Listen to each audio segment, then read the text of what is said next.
जातीय कृषक दिवस अवसर में ओडिशार लक्ष लक्ष चाषी भाई मानक अभिनंदन जनाऊँ एवं ओडिशार चाषी कूलर कष्टलब्ध परिश्रम एवं उत्पादन फल ओडिशा भारत वर्षर गोटे प्रमुख उत्पादनकारी राज्य हिसाब से आमे स्वीकृति पांच थर कृषि कर्मण पुरस्कार पाई। ये ओडिशार चाषी कूलर गोटे बड़ उपलब्धि कहले अत्युक्ति हम ना। मुझे कही रखा चाहे जेतेबेले ओडिशार चाषी कूल पाखरे मिनिमम सपोर्ट प्राइस नथिला 2003-04 मसीह चाषी जेतेबेले हाथ टेकी देइथिले ऊपर को तत्कालीन मुख्यमंत्री श्रीयुत नवीन पट्टनायक नेतृत्व में केंद्र सरकार सहित एमओ करागला एवं ओडिशा केंद्र सरकार सहित विकेंद्रीकृत धान संग्रह व्यवस्था रे आमे अनुबंधित हेले। ता परवर्ती समय रे ओडिशार चाषी कूल को मिनिमम सपोर्ट प्राइस मिलिला एवं उत्पादन मध्य आशातीत भाव में वृद्धि पाइला। आपण माने जानिछंती भारत वर्षर खाद्य भंडार को ओडिशार चाषी कूलर कष्टलब्ध उत्पादन फल अभिवृद्धि फल पांच थर आमे कृषि कर्मण पुरस्कार पाइले एवं सारा भारत वर्ष रे आम राज्य नवीन बाबू नेतृत्व में तृतीय उत्पादनकारी राज्य हिसाब रे सम्मानित मध्य आमे होइछे। किंतु दुर्भाग्यर कथा डबल इंजिन सरकार आसिला परे निर्वाचन समय रे ओडिशार चाषी कूल को आश्वस्त करथिले आमे एमएसपी दबु ता सहित इनपुट सब्सिडी दबु जहाँ फल ओडिशार चाषी कूल नूतन सरकार को आशीर्वाद करते। किंतु आज जो प्रकार भयंकर परिस्थिति सारा राज्य रे सृष्टि होइछि ताको आपण माने 15 दिन धरी क्रमागत भाव में गणमाध्यम एक कथा छाई होकर रही। सबुठारु विषमय अवस्था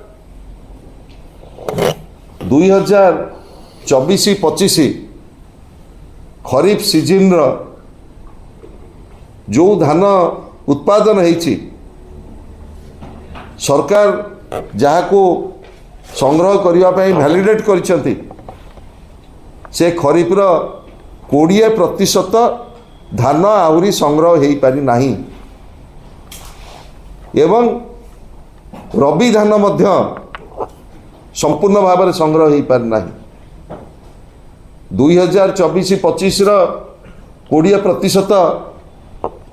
जो धान उठी पारि नाही से जिला गुड़िकर मु तालिका आपण मानकु दउछि। गजपति, ढेंकानाल, गंजाम, कंधमाल, कोरापुट, मालकानगिरी, नवरंगपुर, नयागढ़ एवं पुरी 2024-25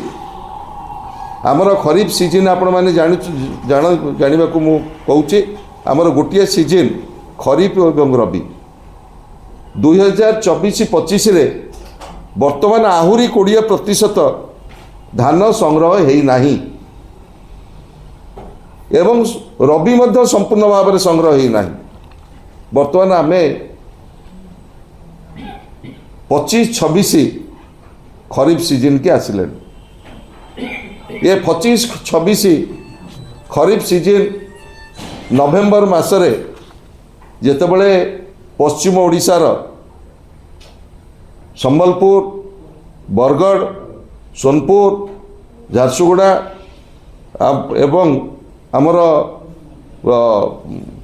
नुआपड़ा ये सब जिला गुड़िक जो डीएलपीसी बैठक रे आमर प्रत्येक वर्ष धान नवेम्बर मासरे जो डीएलपीसी करा जाए ताकू मध्य बढ़ई देकरी नवेम्बर जगह डिसेम्बर रे करागला एवं एभली विषमय अवस्था ओडिशार चाषी कूल केबे अनुभव कर नथिले। वर्तमान गला नवेम्बर 28 तारिख दिन संबलपुर रे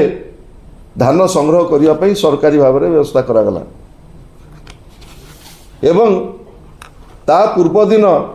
राति 12टा सुधा चाषी मान को टोकन दिगला नहीं। 12 तारिख दिन पश्चिम ओडिशार चाषी कूल चका जाम कले एवं 17 तारिख दिन संबलपुर जिलापाल ऑफिस मध्य घेराव कले एवं सेठी एंटायर संबलपुर सहर रे 10 टंकार धान बिक्री करने जितेबाला चाषी मैंने दंडी पाली धरिकी बसिले से दिन राति 11,000 टोकन छड़ागला। मुझे तथ्य ये आपण मानक दौची जे वर्तमान प्राय 11टी जिले में सरकार घोषणा करथिले मंडी खोला हला बोली घोषणा करथिले मध्य एपर्यंत धान संग्रह आरंभ होई नाही। प्रत्येक क्षेत्र में आज सरकार विफल होइछन।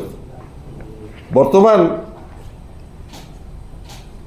सरकार गोटे कथा संबलपुर रे एवं पश्चिम ओडिशा रे करछंती जे आमे 100 क्विंटाल चाषी मानकठू किणिबु। आपण तो कहले चाषी माने रजिस्ट्रेशन करिवे समस्त बड़का बिक्री योग्य धान सरकार ग्रहण करिवे पुणी 100 क्विंटाल सिलिंग कौन एवं द्वितीय कथा जिओ टैग एवं सैटेलाइट सर्वे ना रे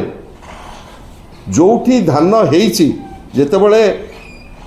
चाषी माने रजिस्ट्रेशन करूछंती तृणमूल स्तर रे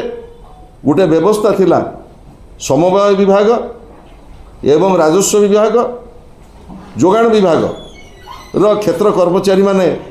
से माने सर्टिफाई करुथिले एप्लिकेशन उपरे एवं तापरे रजिस्ट्रेशन टाको वैलिडेट करा जाउथला। किंतु वर्तमान जिओ टैग एवं सैटेलाइट सर्वे ना रे जोठी धान हेइछि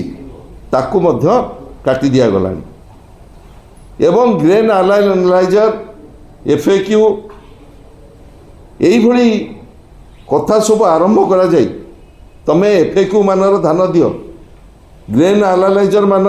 माध्यम रे धान आमे किणिबु ये सबु सहित आउ गोटे विषमय परिस्थिति चाषी पाखे सृष्टि करा जाइछि। चाषी जेतेबेले घरू आनिकरी मंडी रे धान पहुँचुछि ताकू किछि गाड़ी भड़ा दिया जाए